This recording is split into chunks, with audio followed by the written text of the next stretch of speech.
Salut! Lorsqu'on parle de la divinité de Jésus, les passages de la Bible comme Jean 8, 58, Hébreux 1, versets 8 et 9 et Philippiens 2, 6 sont souvent cités. C'est le type de passage que mentionnera certainement une personne qui veut prouver que Jésus est Dieu et qu'une personne qui veut réfuter la divinité de Jésus se préparera à contrer. Mais il y a dans la Bible d'autres types de passages plus discrets qui passent inaperçus pour la majorité des gens, mais qui contiennent des éléments qui prouvent que Jésus est Dieu avec autant de force que les passages les plus connus sur le sujet. Aujourd'hui, nous allons voir l'un de ces passages dans le livre de Jean. À la fin du 12e chapitre de son évangile, l'apôtre Jean nous parle de l'incrédulité du peuple qui entourait Jésus. Et pour cela, il cite Ésaïe dans l'Ancien Testament qui avait prophétisé à ce sujet.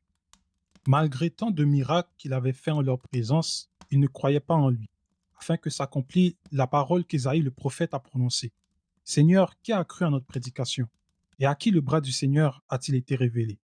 Aussi ne pouvaient-ils croire parce qu'Ésaïe a dit encore, il a aveuglé leurs yeux, il a endurci leur cœur, de peur qu'ils ne voient des yeux, qu'ils ne comprennent du cœur, qu'ils ne se convertissent et que je ne les guérisse. Ésaïe dit ces choses lorsqu'il vit sa gloire, il parla de lui. Jean nous dit donc que le prophète Ésaïe a écrit ces choses et a prophétisé sur l'incrédulité du peuple lorsqu'il vit la gloire de Jésus et qu'il parla de lui. On doit donc retourner au livre d'Ésaïe dans l'Ancien Testament pour voir de quoi j'en parle. Dans le texte d'Ésaïe, on trouve un endroit où il parle de l'incrédulité du peuple d'Israël dans ces termes. Va et dis à ce peuple, vous entendrez et vous ne comprendrez point. Vous verrez et vous ne saisirez point. Rends insensible le cœur de ce peuple.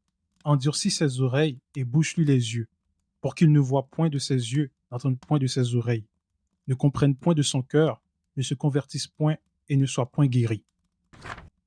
Vous remarquerez que c'est ce dont Jean nous avait parlé au chapitre 12. Le cœur du peuple endurci, les yeux et les oreilles fermés, les empêchant de voir et d'entendre la vérité. Mais Jean nous avait dit qu'Ésaïe avait prophétisé ces choses lorsqu'il a vu la gloire de Jésus. Est-ce que dans ce passage, on voit qu'Ésaïe voit la gloire de Jésus?